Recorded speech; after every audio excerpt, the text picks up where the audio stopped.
আসসালামু আলাইকুম ওরহমতুল্লাহ।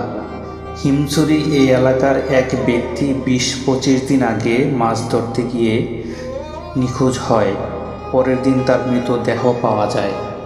আজকে আমি একটি কাজে হিমছড়ির ঝর্ণায় আসি। আসার পর এই ছেলেটা আমার পাশে ছিল।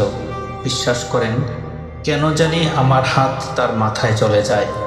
তারপর পাশে থাকা ২-৩ জন আমাকে বলেন তার বাবা কিছুদিন আগে সাগরে মাছ ধরতে গিয়ে মারা যান।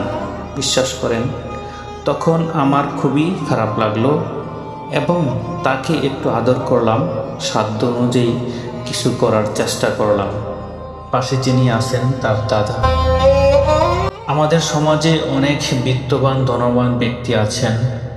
আমি অনুরোধ করছি, দয়া করে এরকম এতিমদের পাশে দাঁড়াবেন। রাসূল সাল্লাল্লাহু আলাইহি সাল্লাম বলেছেন, যে ব্যক্তি এতিমের দায়িত্ব নিবে আমি তার দায়িত্ব নেব। সহিহ বুখারী হাদিস।